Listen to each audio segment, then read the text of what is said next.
নিষিদ্ধ গাছের ফল খাওয়াটা আদমের গুনাহ। ইসলাম ধর্মে এর জবাব কি?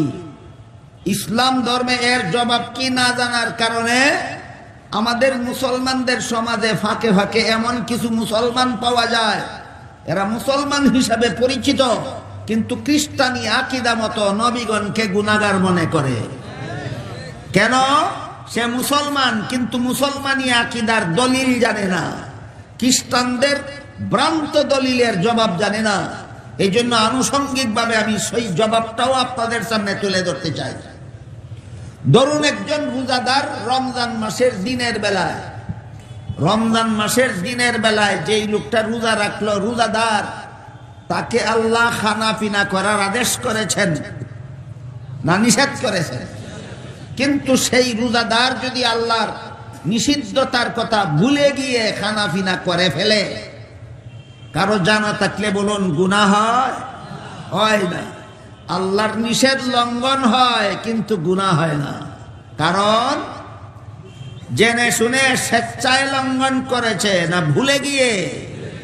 আল্লাহ পাক রব্বুল আলামিন আদমের নিষিদ্ধ গাছের ফল খাওয়ার ব্যাপারেও বলেন নাসিয়া আদম, আদম ভুলে গিয়ে নিষিদ্ধ গাছের ফল খেয়েছে। তুমি ভুলে গিয়ে রমজান মাসের দিনের বেলায় রোজা রাখা অবস্থায় খানাফিনা করলে আল্লাহর নিষেধ লঙ্ঘন হয়, গুনাহ হয় না। তোমার বাবার বাবার বাবা 14 গোষ্ঠীর বাবা আদম ভুলে গিয়ে নিষিদ্ধ গাছের ফল খেলে গুনাহ হয়। তোমার বিজ্ঞানও ভ্রান্ত, তোমার ধর্মও ভ্রান্ত। সুতরাং খ্রিস্টানদের এই বিশ্বাস বাস্তব ধর্মের কথা না ধর্মের নামে কল্প কাহিনী। এই লোক খ্রিস্ট ধর্মের 1 নম্বর ধর্মের নামে কল্প কাহিনী, 2 নম্বর কল্প কাহিনী। ওই বইয়ে তারা লেখে এই পাপিষ্ঠ আদমের বংশে যত মানুষ জন্মগ্রহণ করে সবগুলি মানুষ জন্মগত পাপিষ্ঠ। আদমের পাপ ছিল নিষিদ্ধ গাছের ফল খাওয়া, আর সমস্ত আদম সন্তানের পাপ হলো পাপিষ্ঠ আদমের বংশে জন্ম হওয়া। বলেন তো, আপনারা আদমের বংশে নিজের ইচ্ছায় জন্ম হয়েছেন না আল্লাহর হুকুমে? যে কাজ আমি আল্লাহর হুকুমে করলাম, আমি জানতামই না, বুঝতামই না, এই কাজ আমার পাপ হয় কিভাবে? সুতরাং পাপিষ্ঠ আদমের বংশে জন্ম হওয়াটা সমস্ত আদম সন্তানের জন্য পাপিষ্ঠ হওয়ার যুক্তি। এটা যুক্তি নয়, ধর্মের নামে গাঞ্জাখুরি কথা। ধর্মের নামে 2টা গাঞ্জাখুরি কথা ইউরোপে চালু ছিল। আমি আসতেছি ইউরোপে, একটু পরে ফিরে আসতেছি। আধুনিক বিজ্ঞান সর্বপ্রথম যেই দেশে চালু হয়েছে। 3 নম্বর গাঞ্জাখুরি কথা। ওই বইয়ে লেখে পাপিষ্ঠ আদমের বংশে যেই সন্তানই জন্ম হয় সেই সন্তানই যেহেতু আদমের পাপের কারণে পাপিষ্ঠ হয়ে জন্ম হয়, এই জন্য আল্লাহ পাক রব্বুল আলামিন সিদ্ধান্ত নিলেন একজন নবী নিষ্পাপ অবস্থায় জন্ম দিবেন।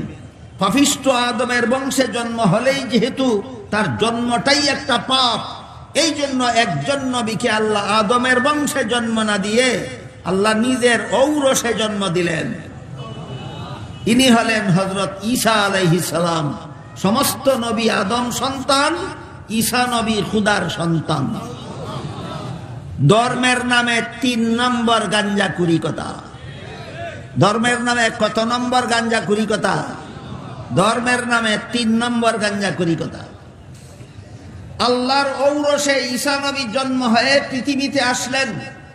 এসে দেখলেন মানুষে আর পাপে জন্মগত সম্পর্ক, কাজেই মানুষকে পাপ থেকে মুক্ত করার কোনো ব্যবস্থা নাই।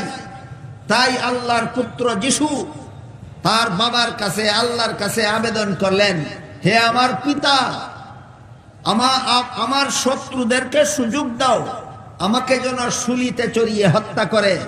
এতে আমার যে কষ্টটা হবে, এই কষ্টের কারণে কিয়ামত পর্যন্ত যারা আমাকে তোমার পুত্র বলে বিশ্বাস করবে এদের সারা জীবনের সব রকমের পাপ অগ্রিম মাফ হয়ে যাবে। পুত্রের দরখাস্ত পিতা মঞ্জুর করলেন। মঞ্জুর করে পিতা শত্রুদেরকে সুযোগ দিলেন, শত্রুরা খুদার পুত্রকে শুলিতে চড়িয়ে হত্যা করল। এতে কষ্ট হইল পাপিষ্ঠ মানুষের না খুদার নিষ্পাপ সন্তানের? তাদের বক্তব্য মতো এতে কষ্ট হইল পাপিষ্ঠ মানুষের না খুদার নিষ্পাপ সন্তানের? নিষ্পাপ সন্তানকে শাস্তি দিয়া পাপিষ্ঠদেরকে মুক্তি দেওয়া, এটা 3 নম্বর গাঞ্জাখুরি কথা। এইভাবে বলতে থাকলে আমার শাস্তি মানাবে না, অনেক লম্বা হয়ে যাবে। এইরকম অনেকগুলি গাঞ্জাখুরি কথা ওই বইয়ে লেখা আছে। বুঝে থাকলে বলুন, কিসের নামে? ধর্মের নামে।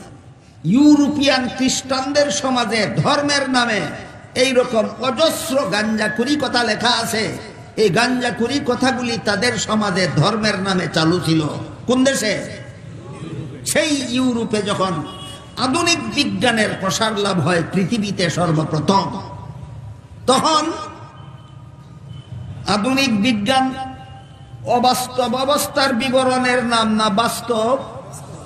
আর খ্রিস্টানদের এই সমস্ত কল্পকথা বাস্তব না অবাস্তব?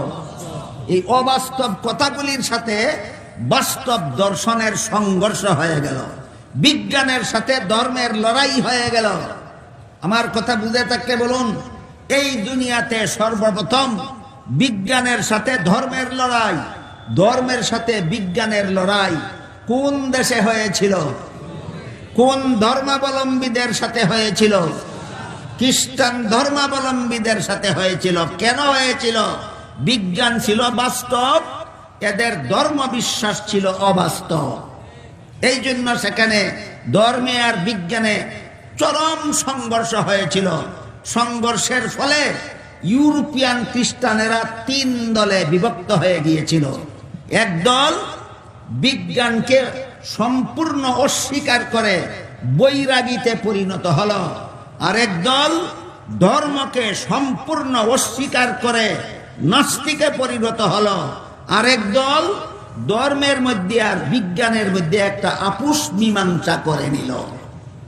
ইতিহাস বুঝে থাকলে বলুন, ইউরোপে যখন সর্বপ্রথম পৃথিবীর ইউরোপে যখন ধর্মে আর বিজ্ঞানে সংঘর্ষ হয়, সেখানে ধর্ম ছিল বাস্তব, বিজ্ঞান ছিল অবাস্তব না বিপরীতটা?